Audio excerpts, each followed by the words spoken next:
प्रभु राम देव भगवान अल्लाह खुदा ईश आदि नाम एक ही शक्ति के हैं। वो कैसा है, कहां है, कैसे मिलता है, किसने देखा है? ये प्रश्नवाचक चिन्ह पूर्ण रूप से हटाने के लिए अवश्य सुनिए जगत गुरु तत्वदर्शी संत रामपाल जी महाराज के अमृत वचन, सर्व पवित्र धर्मों के पवित्र शास्त्रों के आधार पर। पुण्यात्माओं, भगवान श्री कृष्ण जी के बारे में जानकारी हमने उनकी जीवन लीला से ही प्राप्त ग्रहण की है कि उन्होंने ऐसी ऐसी लीलाएं की। ऐसे ही भगवान श्री रामचंद्र जी की लीलाओं से हमने श्री रामचंद्र जी की महिमा को जाना। अब उस परम अक्षर ब्रह्म की लीला के अंदर ये लिखा हुआ जो वेदों ने बखाना, जो वेद कह रहे हैं वेदों में लिखा हुआ है, हजारों वर्ष पहले, 5500 वर्ष पहले लिखा हुआ वेदों में। वैसे तो वेद तो कहते हैं सतयुग के प्रारंभ से ही चले आ रहे हैं, लेकिन बाद में अब लिपिबद्ध किए गए हैं जो 5500 वर्ष पहले वेद व्यास जी ने किए थे। उन वेदों में लिखा है और वही परमात्मा ने लीला की हुई है। सन 1398 से लेकर 1518 120 वर्ष तक। तो पुण्यात्माओं, अब परमात्मा को पहचानना बहुत आसान हो गया। Kabir is God, Kabir is complete God. ये परमात्मा कबीर जो है ये पूर्ण परमात्मा है, ये सारी सृष्टि का रचनहार है। वेद इसकी गवाही दे रहे हैं और आंखों देखा वो परमात्मा के संत गवाही दे रहे हैं। बोलो सतगुरुदेव।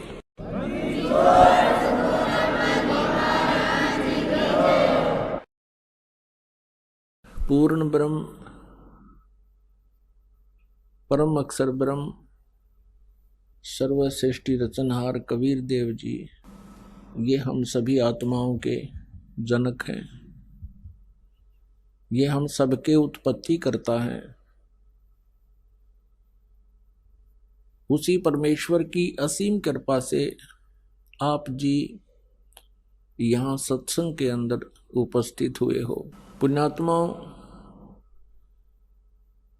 परमात्मा कबीर देव जी स्वयं सतलोक से आते हैं, जहां हम सभी का उद्गम स्थल है, जहां हम सभी उत्पन्न किए गए थे, जहां हम रहा करते थे, वो सतलोक है। सतलोक का अर्थ है शाश्वत स्थान। शाश्वत मीन सदा रहने वाला, जिसका कभी नाश ना हो। हम वहां रहा करते थे सतलोक में। हमारा जन्म और मृत्यु नहीं होता था, वृद्ध अवस्था नहीं थी। वो अनाम्य लोक है। अनाम्य का अर्थ होता है जिसमें कोई रोग ना हो। एक अनामी लोक है, वो अलग है।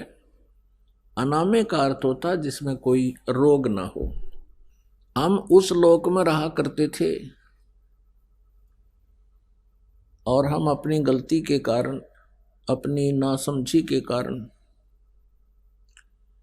हमने वहां एक भयंकर भूल करी, जिस कारण से हम सभी यहाँ काल के जाल में फंस गए।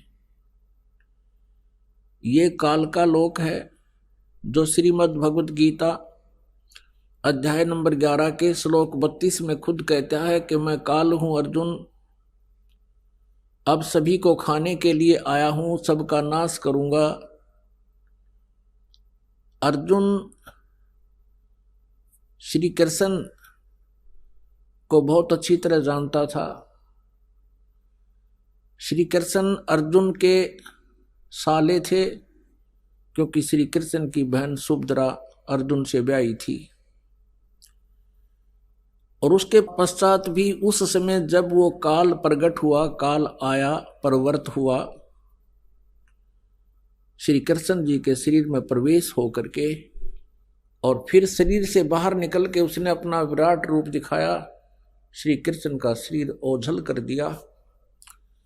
तब अर्जुन पूछता है कि हे महानुभाव, आप कौन हो? मैं आपसे अपरिचित हूं, मैं बहुत भयभीत भी हूं। इससे सिद्ध है कि वहां वो श्री कृष्ण जी नहीं थे, काल था। वो काल बोल रहा था। श्रीमद् भगवत गीता जी का ज्ञान इस काल भगवान ने दिया है श्री कृष्ण जी के शरीर में प्रवेश करके। तो वो स्वयं कहता है कि मैं काल हूं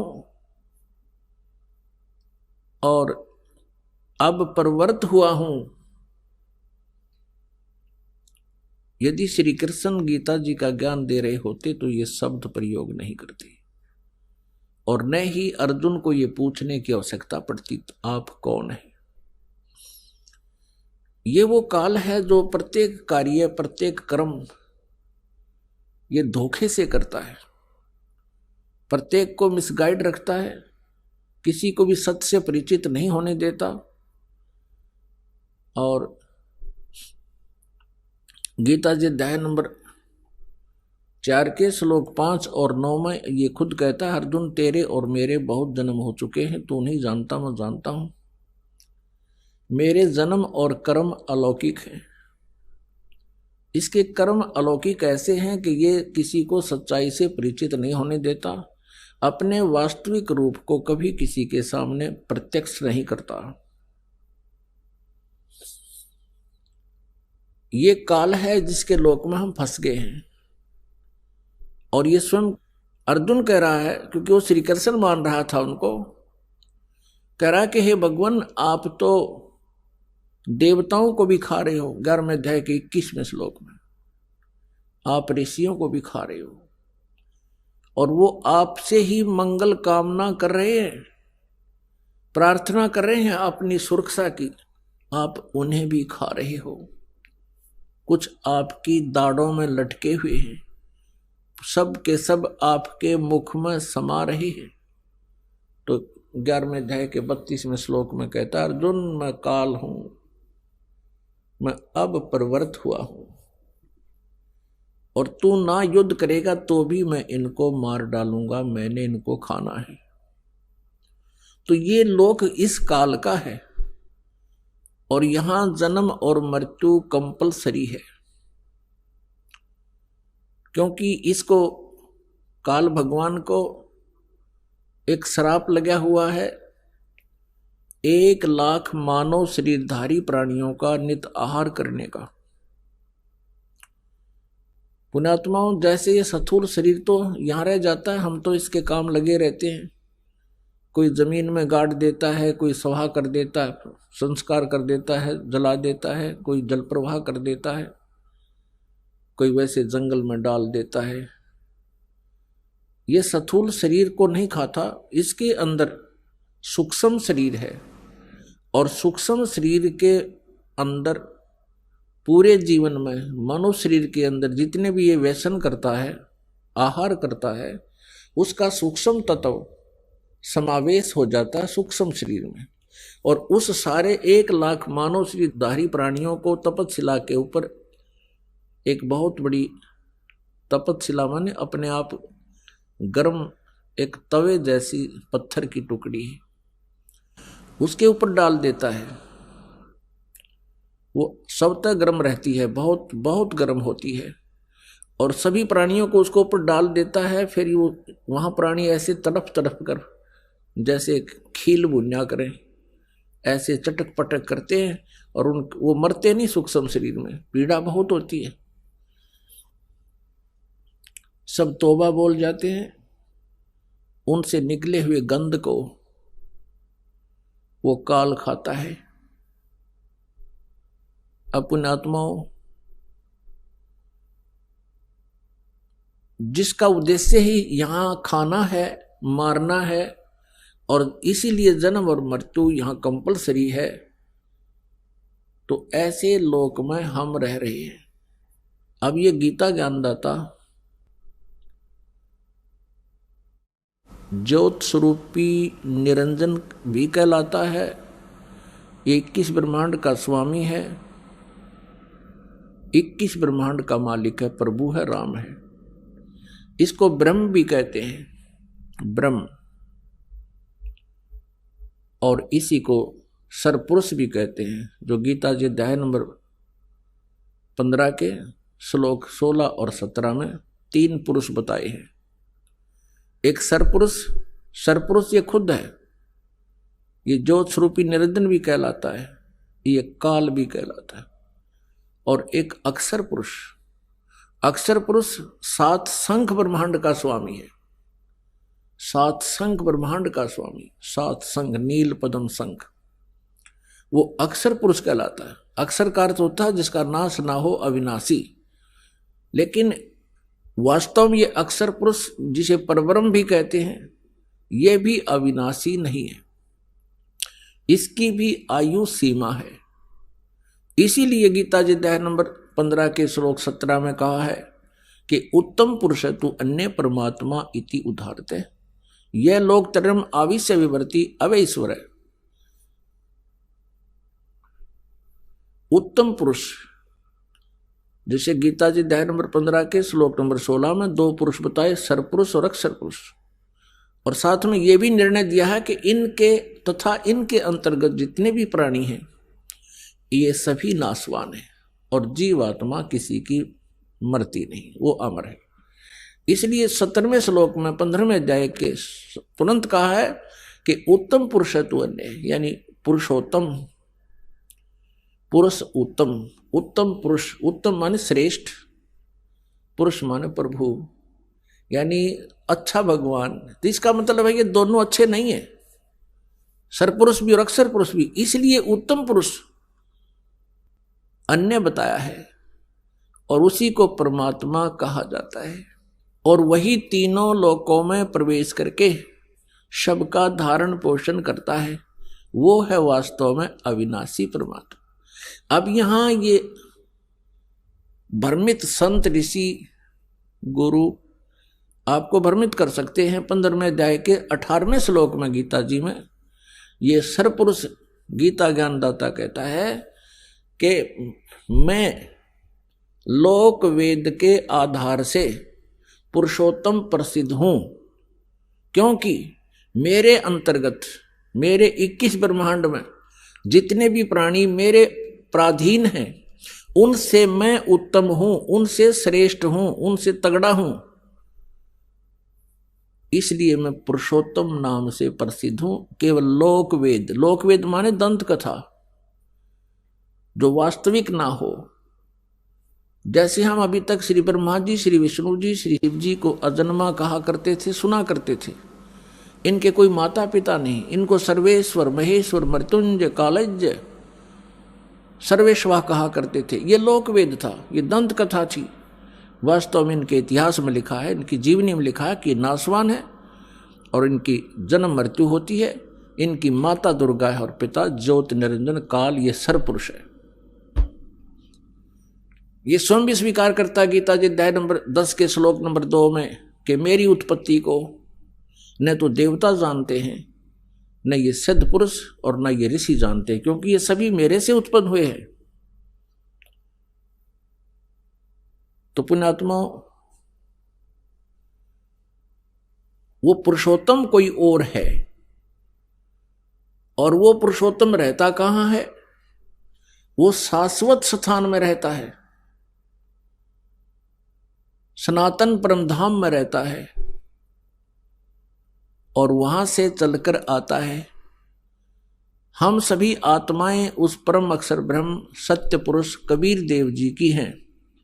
वो हम सबका पिता है, चींटी से लेकर हाथी, रंग से लेकर राजा तक का। लेकिन यहां काल ने हमें अपने स्वरूप से ही अपरिचित करा दिया, हमारे वास्तविक ठिकाने से हमें गुमराह कर दिया।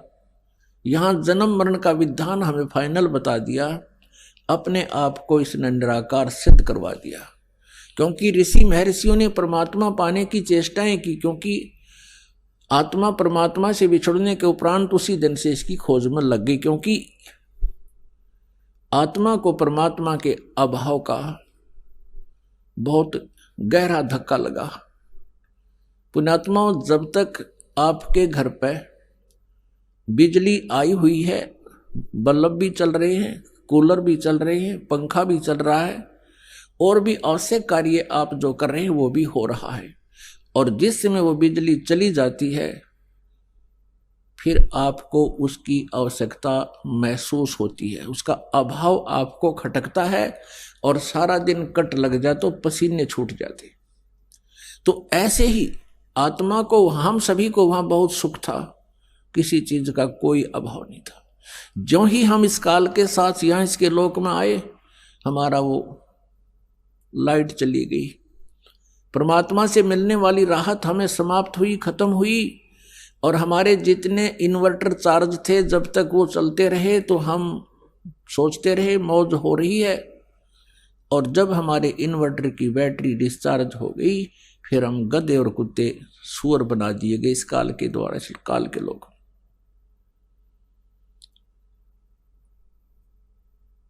तो पुण्यात्माओं, उस परमेश्वर की तलाश हमने उसी समय से शुरू हो गई, क्योंकि सबसे पहले हम सभी को इस काल ने अपने कृत्रिम स्वर्ग लोक में रखा, कृत्रिम, बनावटी, नकली, और वहां हमारी ही पूंजी को हमें ही देता रहा।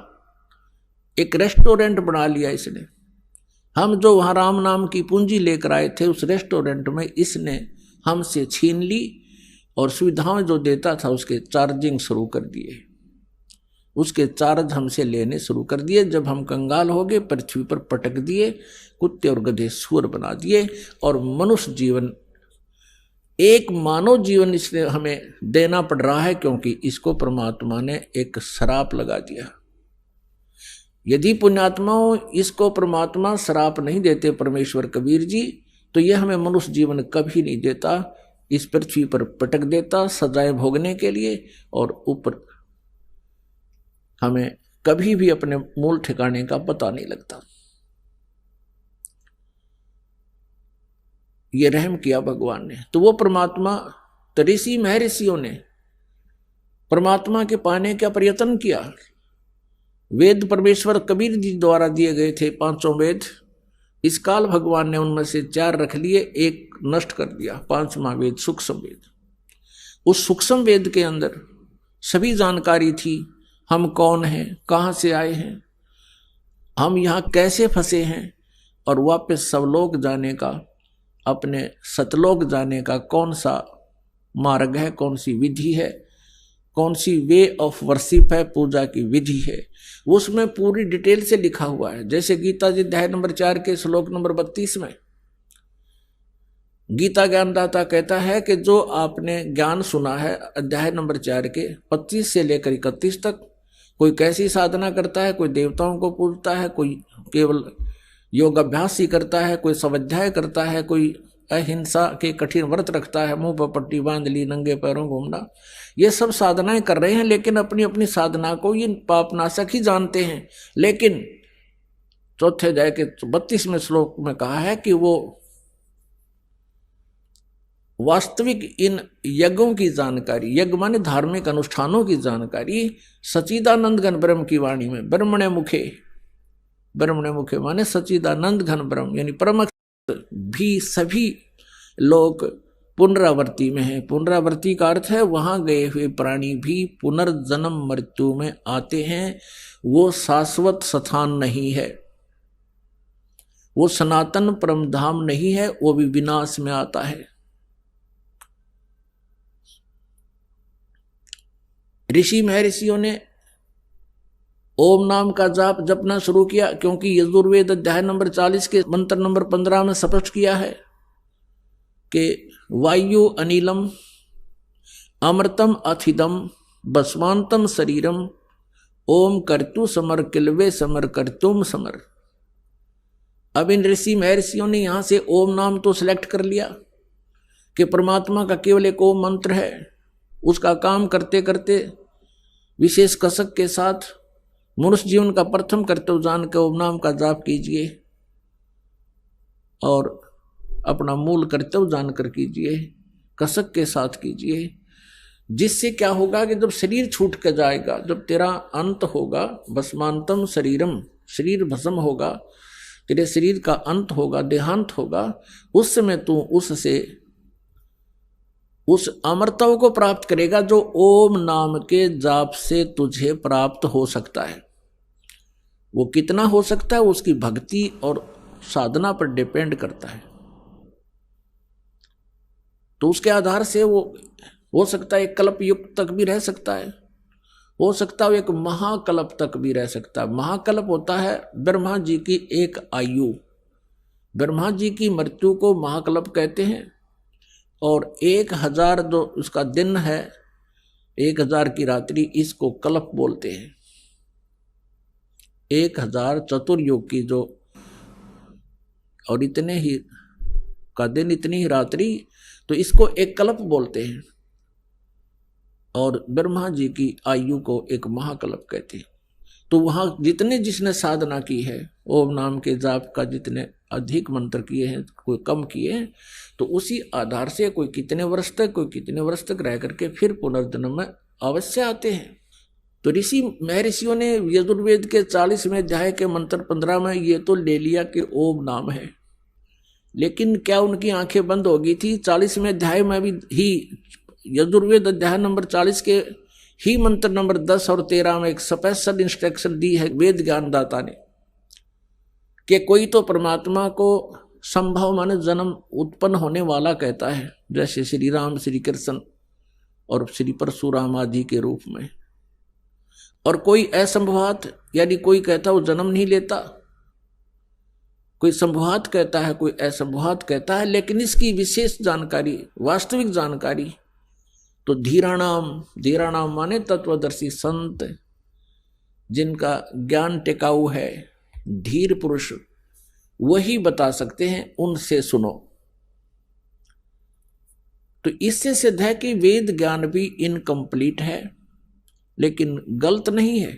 ये सिलेबस है जैसे 10वीं कक्षा तक का सिलेबस है। आगे की पढ़ाई पढ़नी है तो वो लेक्चरर अलग होते हैं, उनका सिलेबस भी अलग भिन्न होता है। तो इस प्रकार वो तत्वदर्शी संत की खोज के लिए वेदों में भी कहा है। और यही वेद, चारों वेदों का सारांश है श्रीमद् भगवत गीता अध्याय नंबर 4 के श्लोक नंबर 34 में कहा है कि जिस तत्व ज्ञान के विषय में मैं अपरिचित हूं, गीता ज्ञानदाता कहते हैं, जिसके विषय में चौथे अध्याय के 32वें श्लोक में बताया है कि वो सच्चिदानंद घन ब्रह्म की वाणी में ब्रह्मणे मुखे, जो परमेश्वर की वाणी है, उनके मुखारविंद से उच्चरित वाणी है, वो उसमें जो ज्ञान है कबीर वाणी में, वो तत्व ज्ञान है। उस ज्ञान को तू चौथे अध्याय के 34वें श्लोक में कहा है तत्वदर्शी संतों के पास जाकर समझ, उनको दंडवत प्रणाम करने से, कपट छोड़कर सरलता पूर्वक प्रसन्न करने से वो तत्वदर्शी संत तुझे परमात्म तत्व का ज्ञान कराएंगे। वो परमात्म तत्व की ज्ञानदाता से अन्य है, जिससे वो स्वयं अपरिचित है। तो पुण्यात्मा, उस परमात्मा की भक्ति प्राप्त नहीं हुई इन ऋषि महर्षियों को, और ये वेद ज्ञान को समझ नहीं सके, और जिस कारण से ये जन्म और मृत्यु के दीर्घ रोग में उलझे रहे, फंसे रहे, इससे ग्रस्त रहे, और अन्य को भी इन्होंने इसी फांसी में फंसा दिया। इन्होंने साधनाएं की ओम नाम के जाप से, और हठ योग किया, एक आकाशवाणी की थी काल ने, ब्रह्म ने अपने पुत्र ब्रह्मा के लिए। जब ब्रह्मा जी कमल के फूल पर विराजमान थे, ये सचेत कर दिए, बेहोश कर रखे थे पहले इस काल ने। जब ये सचेत हुए, होश में आए, ये कहते हैं कि मुझे नहीं पता मैं कहाँ से जन्म हुआ, मेरा कौन जनक है, मेरा क्या उद्देश्य है, कमल के फूल पर मैं कहाँ से आ टिका। तब आकाशवाणी हुई कि तप करो, तप करो। इस काल भगवान ने आकाशवाणी कर दी, इनको मूर्ख बनाने के लिए, अपने जाल में फंसाए रखने के लिए। वेदों से न्यारा ज्ञान अपनी तरफ से अपना मत पर प्रोड्यूस कर दिया इनके अंदर। ब्रह्मा जी ने 1000 वर्ष तक तप किया। जब इसकी बैटरी चार्ज होगी, इसमें सिद्धियां आ गई, तो रिमोट इस काल के पास है इनका। तब कहा कि अब तुम सृष्टि करो। अब ब्रह्मा जी से ज्ञान प्राप्त है सभी को, विष्णु जी को, शिव जी को, और सभी ऋषि और महर्षियों को।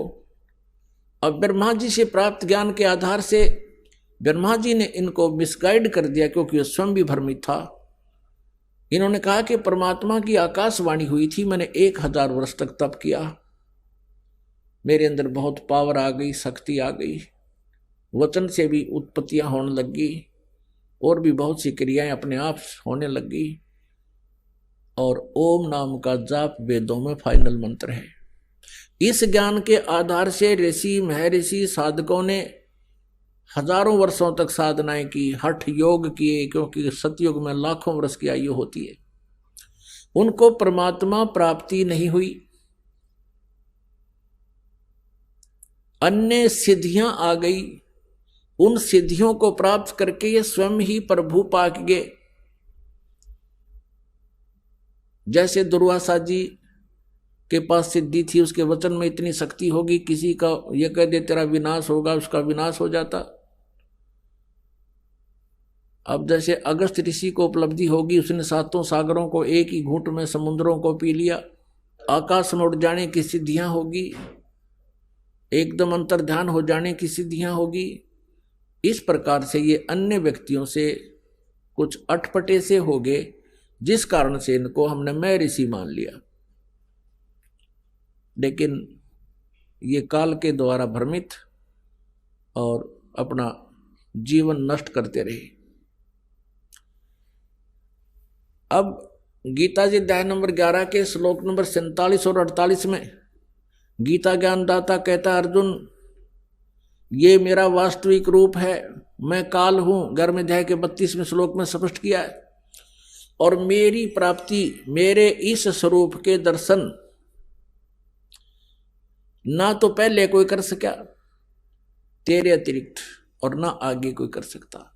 अब मैंने अपनी कृपा से तुझे ये सब कुछ अपना शरीर, अपना रूप दिखाया है, और मेरी प्राप्ति यानी मेरे इस रूप के दर्शन, ब्रह्म की प्राप्ति ना वेदों में वर्णित विधि से, ना किसी जप से, ना तप से, ना किसी क्रियाओं से कभी नहीं हो सकती। तो इसने तो किल्ली काट दी, स्पष्ट कर दिया कि मेरी प्राप्ति यानी ब्रह्म प्राप्ति नहीं है। अब ऋषि महर्षियों ने वही जाप किए जो काल ने इनको दे रखे थे, उससे इन ब्रह्म प्राप्ति हुई नहीं।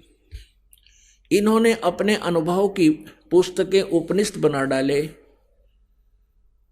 परमात्मा निराकार है, और किसी ने परमात्मा को साकार भी बताने की चेष्टा की तो क्या बताया कि जो भी आपको दृष्टि गोचर है, ये पृथ्वी, पहाड़, सूर्य, चांद, सितारे, ग्रह, ये परमात्मा का साकार रूप बता दी।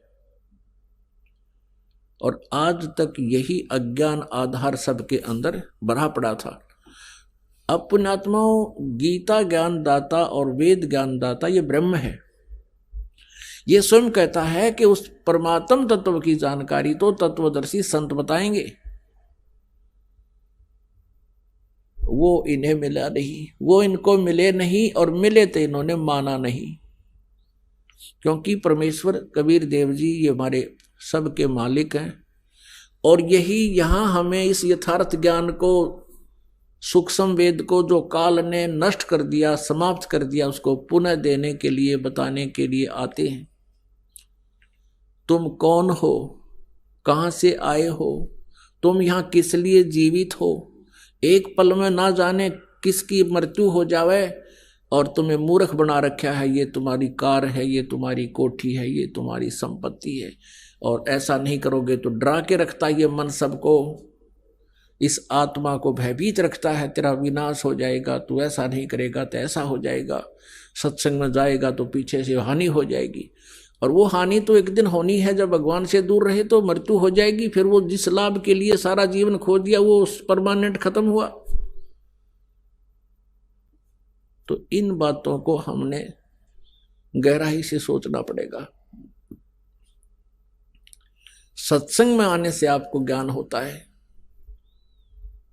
सत्संग में आने से आपको ज्ञान होता है, और वो परमात्मा द्वारा दिया हुआ, परमेश्वर द्वारा दिया हुआ ज्ञान उन्हीं की अमृतवाणी में आपको सुनाया जाता है, जो सच्चिदानंद घन ब्रह्म की वाणी है, जो 5वां वेद है।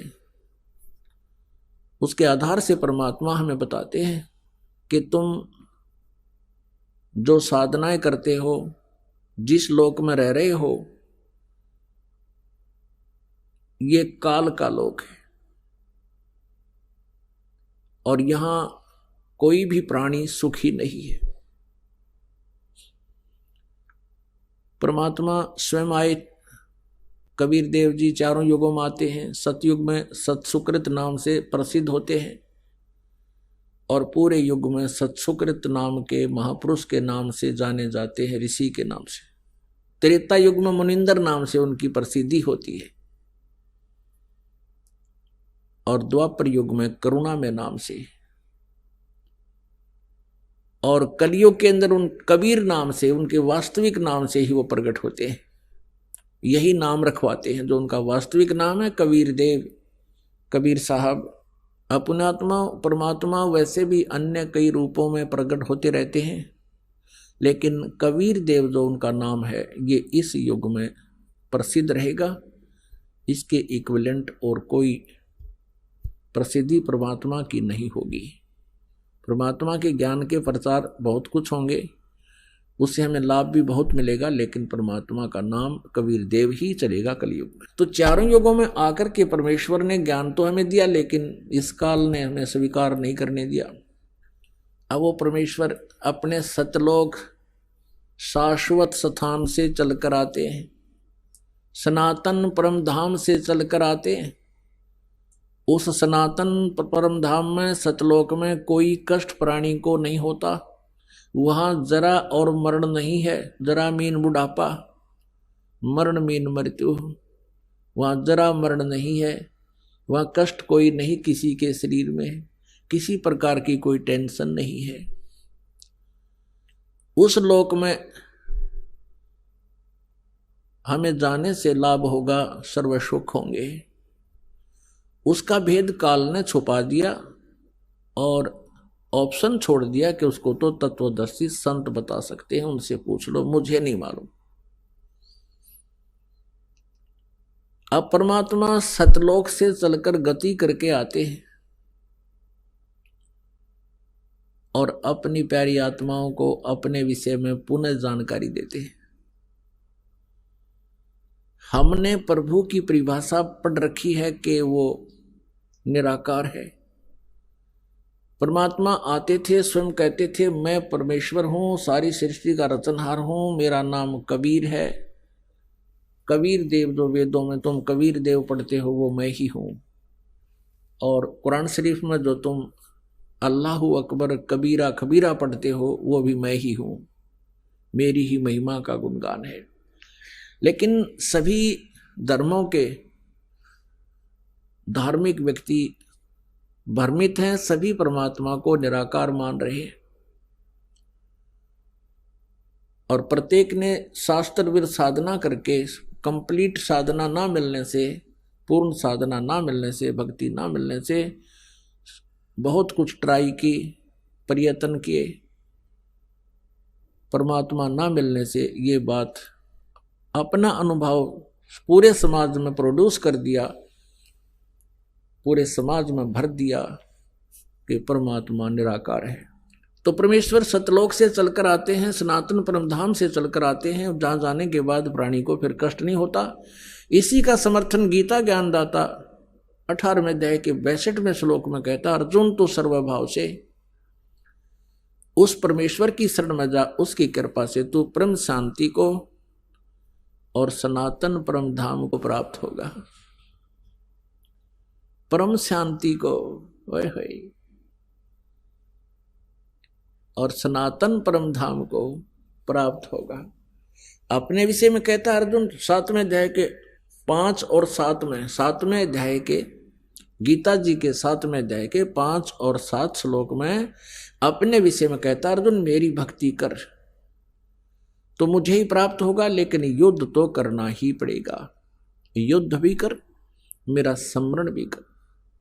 गीता जी अध्याय नंबर 8 के श्लोक नंबर 1 में अर्जुन ने पूछा कि हे भगवान, आपने गीता अध्याय नंबर 7 के श्लोक 29 में कहा है कि उस तत्परम से परिचित और पूरे अध्यात्म ज्ञान से परिचित, सभी कर्मों से परिचित प्राणी केवल जरा और मरण से छूटने का ही प्रयत्न करता है, इस संसार की किसी भी वस्तु की इच्छा नहीं रखता। अब अर्जुन पूछता है 8वें अध्याय के प्रथम श्लोक में, किम तत्ब्रह्म, वो तत्ब्रह्म क्या है। 8वें अध्याय के 3 श्लोक में गीता ज्ञानदाता कहता है वो परम अक्षर ब्रह्म है। गीता जी अध्याय नंबर 15 के श्लोक नंबर 1 से 4 और 16-17 में ये बहुत विस्तार से जानकारी दी गई है। तत्वदर्शी संत की पहचान भी बताई गई है कि उल्टे लटके हुए संसार रूपी वृक्ष के सभी विभाग जो बता देगा। जैसे अक्षर पुरुष एक पेड़ है, निरंजन वा की डार, निरंजन कहते हैं सर्व पुरुष को। दूसरे शब्दों में हम कहें कि अक्षर पुरुष एक पेड़ है, सरपुरुष वा की डार और तीनों देवा शाखा हैं ये पात रूप संसार। पेड़ हम कहते हैं जो जमीन से बाहर दिखाई देता है, पृथ्वी से बाहर दिखाई देता है, उसको पेड़ बोलते हैं, वृक्ष बोलते हैं। और जमीन में जो गुप्त है, प्रोक्ष है, वो जड़ है, वो मूल है, वो परम अक्षर ब्रह्म है जो प्रोक्ष है। यजुर्वेद अध्याय नंबर 40 के श्लोक नंबर 17 में ये गीता ज्ञानदाता अपनी भी जानकारी देता है कि मैं तो ऊपर खम ब्रह्म, अहम खम ब्रह्म ओम, मेरा ओम नाम है। और खम माने ऊपर स्वर्ग में यानी अंतरिक्ष में, स्वर्ग में, महास्वर्ग में यानी ब्रह्मलोक में मैं रहता हूं। और वो परमात्मा, पूर्ण परमात्मा तो गुप्त है, प्रोक्ष है।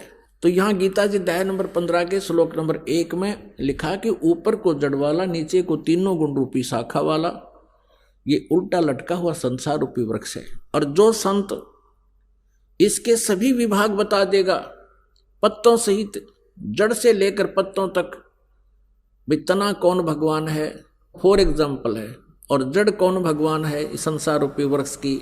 जड़ मीन जिससे सभी क्रियाएं हों, जिससे सबकी उत्पत्ति हुई हो, जो सबका जनक है और सबका धारण पोषण करने वाला, सबका पिता है, वो जड़ रूपी परमात्मा है, वो परम अक्षर ब्रह्म है।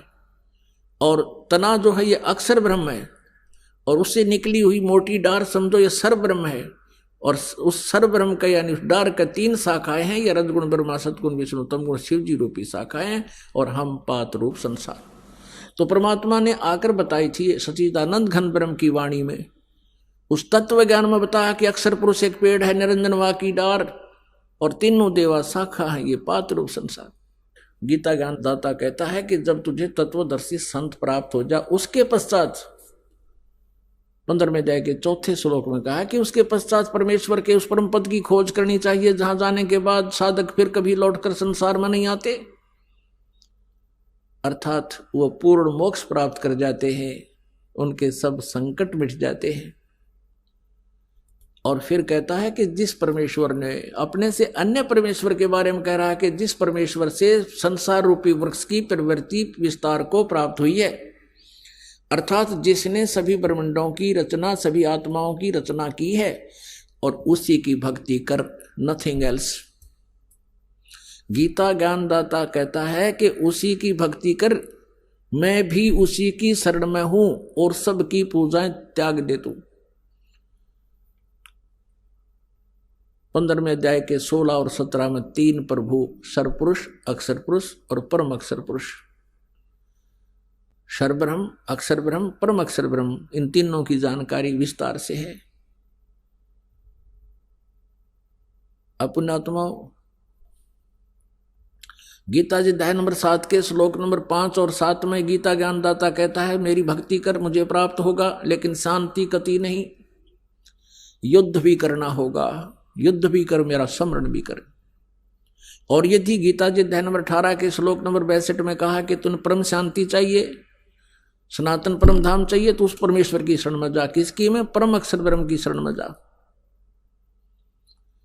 अपनी साधना बताता 8वें अध्याय के 13वें श्लोक में गीता जी में कि ओम इति एकाक्षरम ब्रह्म व्यवहारण माम अनुस्मरण ये प्रयाति तदंदेहम स याति परमाम गतिम। माम ब्रह्म, मुझ ब्रह्म का केवल एक ओम मंत्र है, नथिंग एल्स।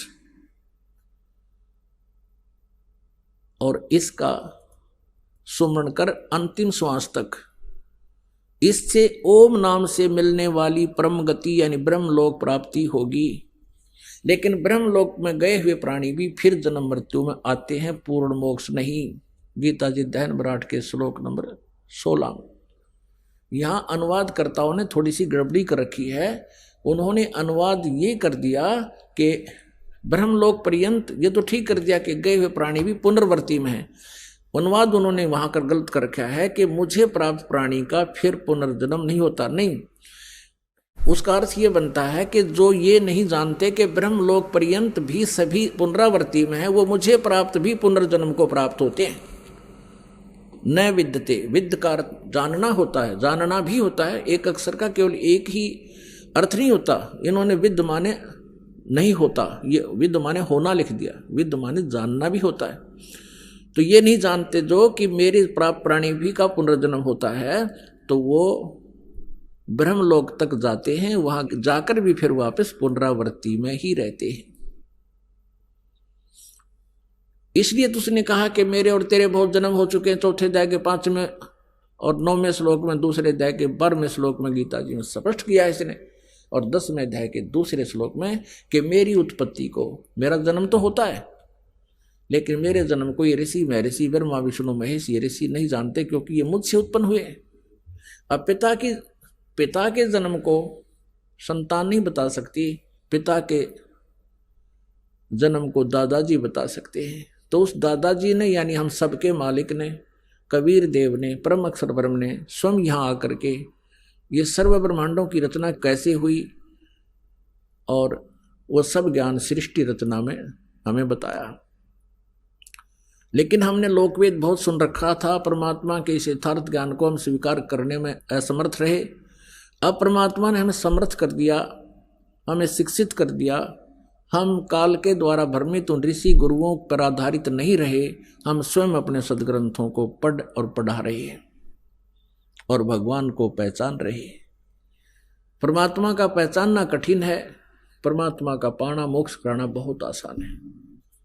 अब यहां गीता अध्याय नंबर 17 के श्लोक नंबर 23 में कहा कि ओम तत्सत इति निर्देश है ब्रह्मणे त्रिविध समर्थ। ब्रह्मणे माने सच्चिदानंद घन ब्रह्म का, के स्मरण का, उसके पाने का 3 मंत्र का जाप है। ओम तत्सत, ओम तो सरपुरुष का, ब्रह्म का, और तत् और सत ये सांकेती है, ये अक्षर पुरुष का है, और सत भी सांकेती का, ये परम अक्षर पुरुष का, परम अक्षर ब्रह्म का। इन तीनों मंत्रों के जाप से परमात्मा प्राप्ति होगी,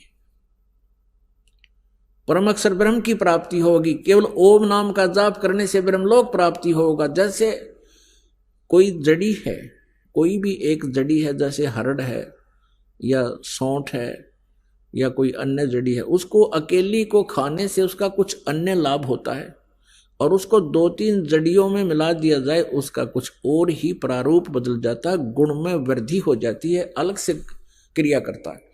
तो ऐसे ये अकेला ओम का नाम जब जाप किया जाता है तो वो ब्रह्म लोक तक प्राप्ति होती है, ब्रह्म तक की परम गति को प्राप्त होता है।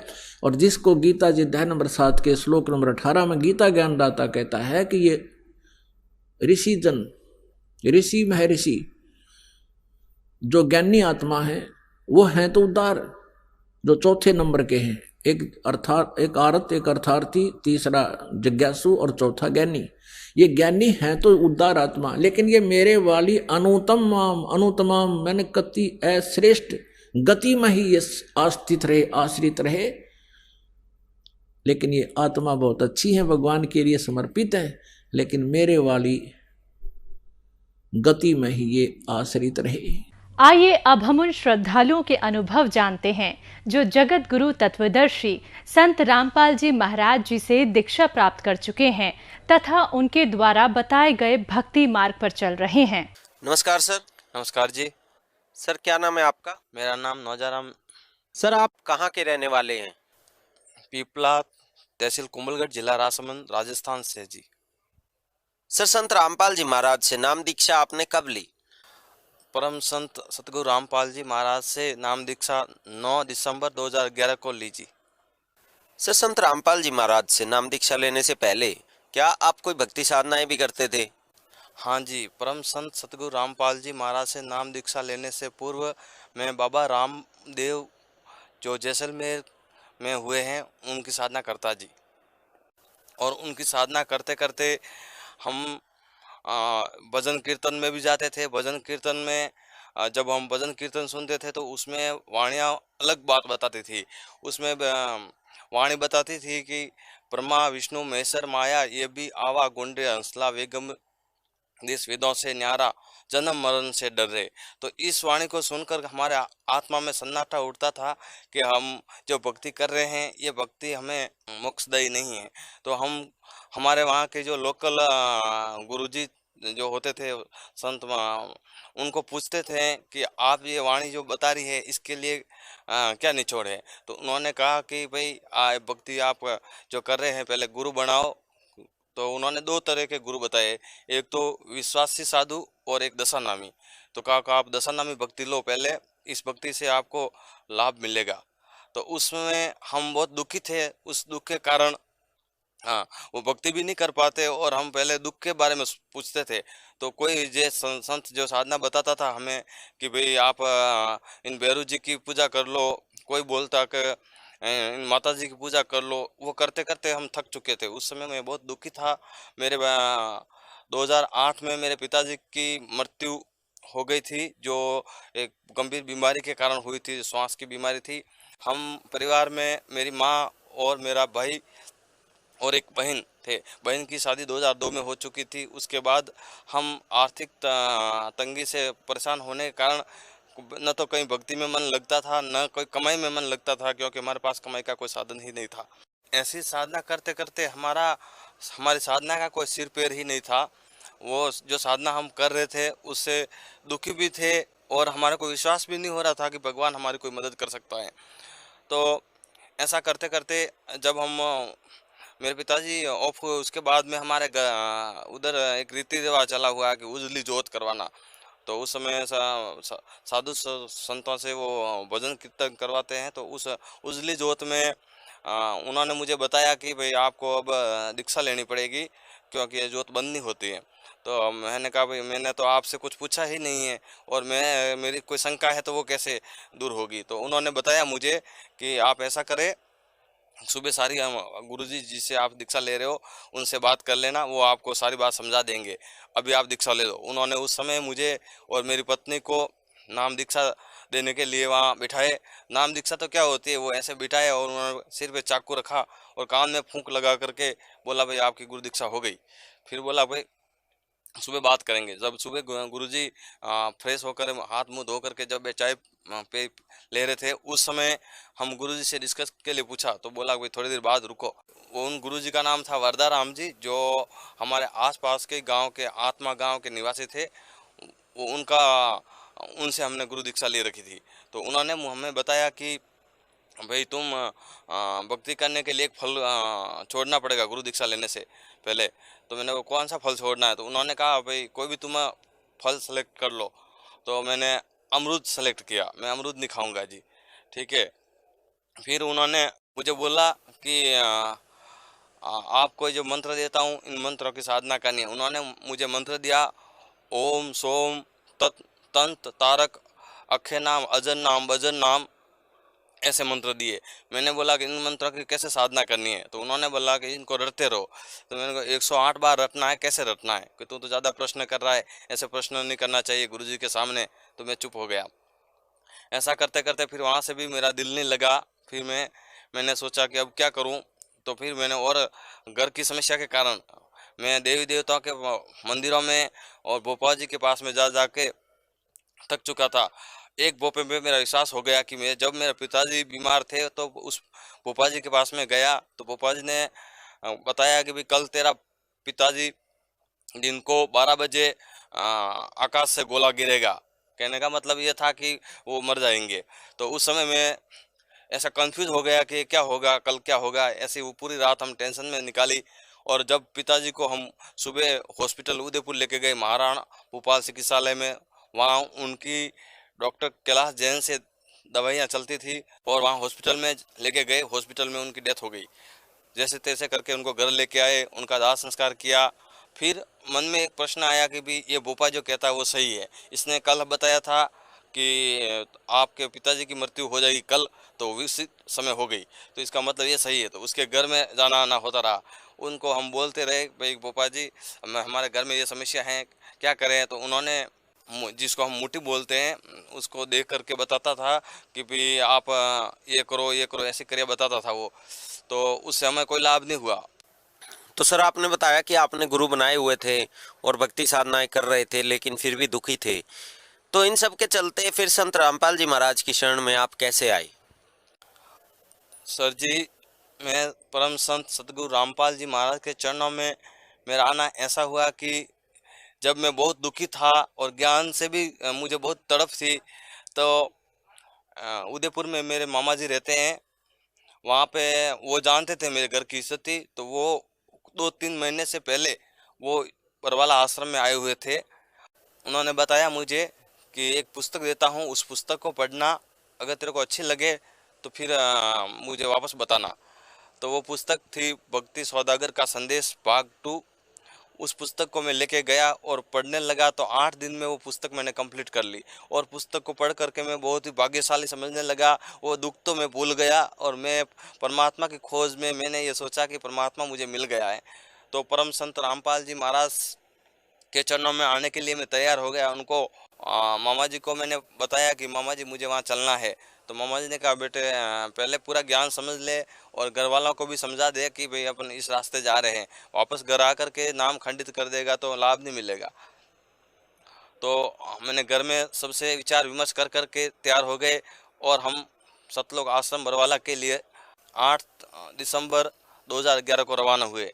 और सुबह जब आश्रम में पहुँचे तो वहाँ का नज़ारा देख कर के मेरी आत्मा गदगद हो गई और परिवार ने भी सुकून महसूस किया कि ऐसा स्थान है जहाँ पर कोई दुख का है ही नहीं, यहाँ पे हमारे को कंप्लीट लाभ मिलेगा जी। तो सर जब आपने संत रामपाल जी महाराज के आश्रम में जाकर संत रामपाल जी से नाम दीक्षा ली, तो क्या उसके बाद आपको जो एक फीलिंग थी कि हाँ यहाँ सुख का एहसास होगा, तो क्या आपको कोई लाभ प्राप्त हुए? परम संत सतगुरु रामपाल जी महाराज के चरणों में जाने के बाद, वहाँ से नाम दीक्षा लेने के बाद मुझे अनेकों लाभ मिले। उस लाभ की गिनती करना यहाँ संभव नहीं है, फिर भी आपको कुछ मोटे मोटे लाभ परमात्मा की दया से मैं बताता हूँ जी। परम संत रामपाल जी महाराज से जुड़ने के बाद मेरी मम्मी की श्वास की जो तकलीफ थी वो बीमारी बिल्कुल ख़त्म हो गई थी।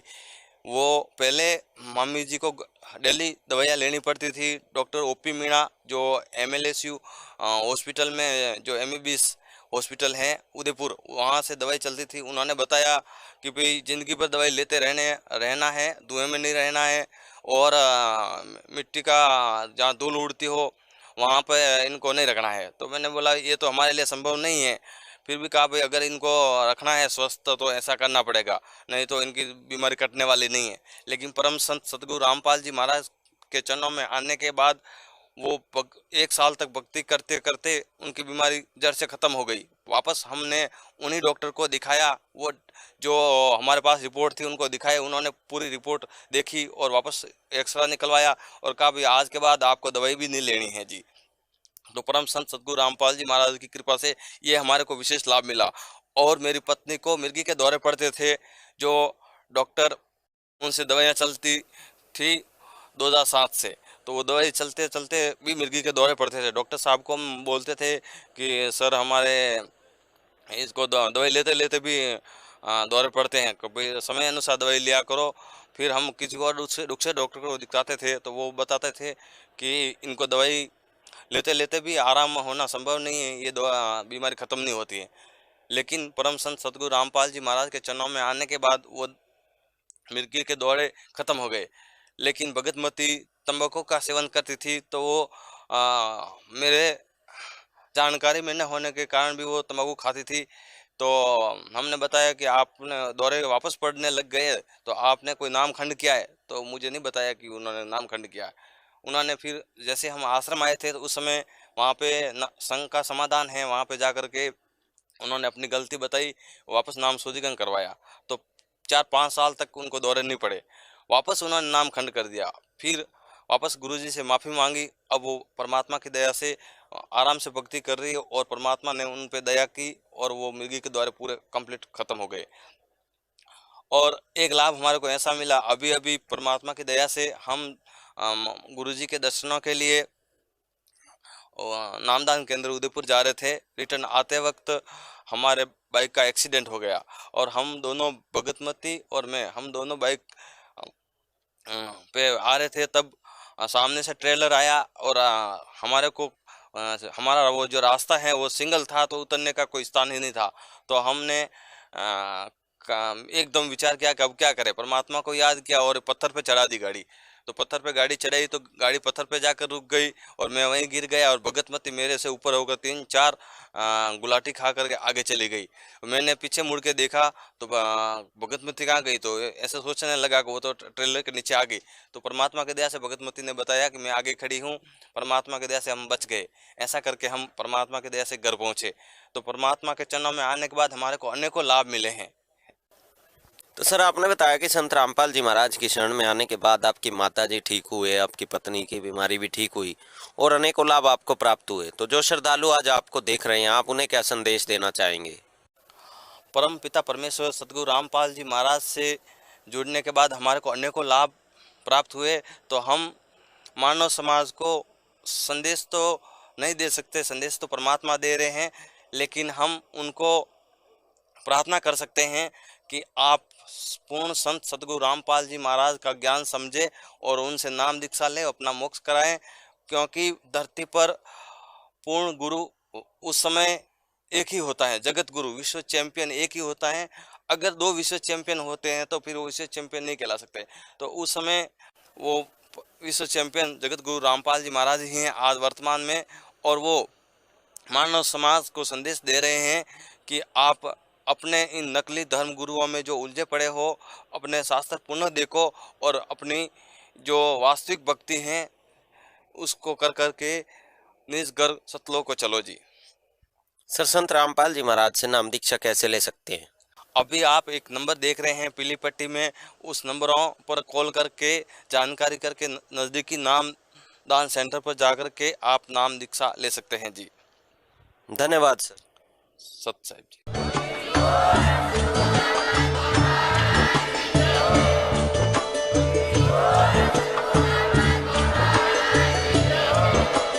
आप सुन रहे थे जगत गुरु तत्वदर्शी संत रामपाल जी महाराज जी के मंगल प्रवचन। अधिक जानकारी के लिए विजिट कीजिए हमारी वेबसाइट www.jagatgururampalji.org। संत रामपाल जी महाराज जी के शुभ आशीर्वाद से पूरे विश्व भर में 500 से भी ज्यादा नाम दीक्षा केंद्र हैं, जिन पर संत रामपाल जी महाराज जी द्वारा ऑनलाइन निशुल्क नाम दीक्षा दी जा रही है। अपने नजदीकी नाम दीक्षा केंद्र का पता करने के लिए संपर्क करें 8222880541।